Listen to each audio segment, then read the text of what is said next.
Hello, my name is Rebecca Bell and I'm going to discuss behaviour modification techniques to stop nail biting and finger picking. Recently I had a client who has displayed this negative behaviour for 15 years.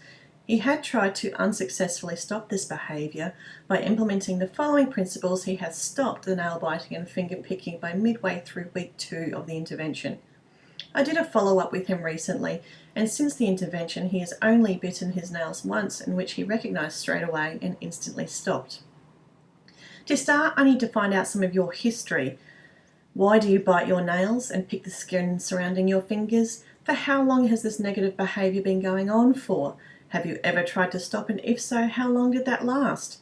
What are the emotional, physical and environmental reasons for this negative behaviour? Also, how does this negative behaviour affect your day-to-day life? And the important question is, why do you want to stop? It is ideal that I present all these questions to you in a questionnaire, as it will define why you display this behaviour. The questionnaire is to focus on these previously mentioned areas. In this questionnaire, I will use scales in which you rate yourself when in certain situations, for example, social, environmental or behavioural situations. Also, this questionnaire will ask you how aware of the negative behaviour are you? How often do you think you bite your nails? And what do you do when you notice yourself biting or picking? In addition, I will include a scale asking you to rate yourself as to do you bite only sometimes, moderately or extreme. The answers to this questionnaire will give me a good insight as to where you rate yourself of this negative behaviour. It will also be at front of mind for you, as you may have not thought too much about this ongoing behaviour. The next step is to create frequency data charts, as this will give me a baseline to work from. It is a good idea to have two charts. One situational, which is focused on the surrounding environment. The other is emotional, as it will outline the feelings the feelings at the time and also what you are doing. In doing this, it should assist with defining the antecedent and if the behaviour is triggered more so by environment or by your emotions.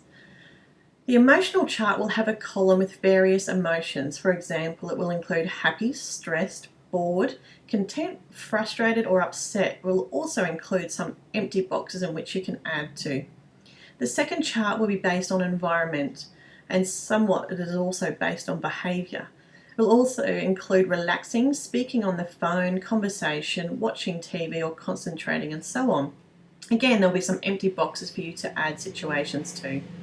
The aim of these frequency charts is for you to add the time of day you found yourself biting or picking, and you're to mark the time against the relevant environmental situation. And the same goes for the second chart, which is on emotions. The level of this intervention will last 5 days, and it is a good time frame for us to gauge your behaviour. Once you have completed the data charts, they may potentially show a pattern.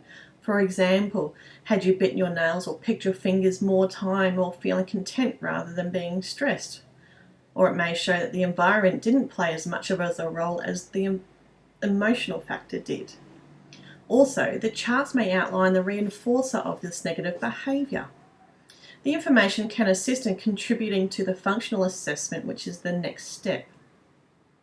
The functional assessment is where I decide which strategies or techniques will be most applicable to you. Many areas need to be taken into consideration, notably home and work lifestyle, as the chosen techniques need to be given the best chance possible to create a positive outcome, and if they're not suited to your lifestyle, then they just will not work. The intervention stage, it is a good idea to introduce non-intrusive and non-adversive techniques. The first step is you can start by continuing the frequency data charts, as this will ensure the target behaviour stays at front of mind for you. It is also beneficial that you regularly self-assess and self-manage your own behaviour, because there's not always people around to assist you. In addition, expressing ideas for alternate behaviour to biting and picking your fingers. Maybe carrying around a small item or a token, which can be like a key ring. It's something you can play with and keep your hands busy rather than putting them in your mouth or near your mouth. This will also help with the physical distraction. To assist the emotional distraction when you notice yourself biting or picking, take a little time out, maybe 1 to 3 minutes, and do some heavy breathing, while at the same time clench your fists 7 to 10 times. So for our first step, we have introduced techniques that target emotional and environmental areas. Now we're to focus on reducing the number of times you display the negative behaviour.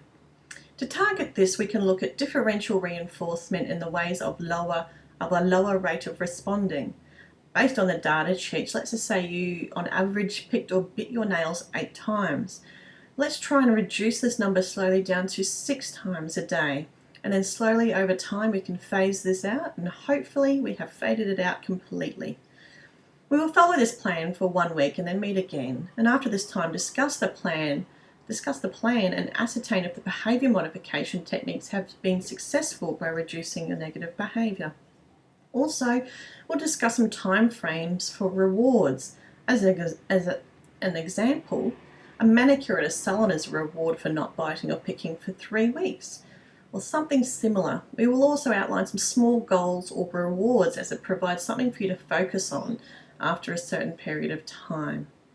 For week 2, depending on the information of week 1's frequency data charts and the techniques that we introduce, some additional strategies may need to be put in place in conjunction with the continuation of the distraction and alternate behaviour techniques. The introduction of some minor awareness and reminder strategies, with the introduction of maybe bitter nail polish, which will assist you by making you aware that you're biting. And in addition, setting the alarm on your phone for every 2 hours at intervals, of course during waking periods only, to check if you have unconsciously bitten your nails. Also, to remember to keep recording on your frequency data charts. Upon follow-up, we may need to introduce some maintenance strategies to avoid relapse, whether this is by continuing the already introduced strategies or maybe weekly or fortnightly meetings with me to discuss or update the current strategies. With the ongoing continuation of the behaviour modification principles, the negative behaviours should fade out and you can reward yourself for successfully accomplishing the behaviour modification intervention.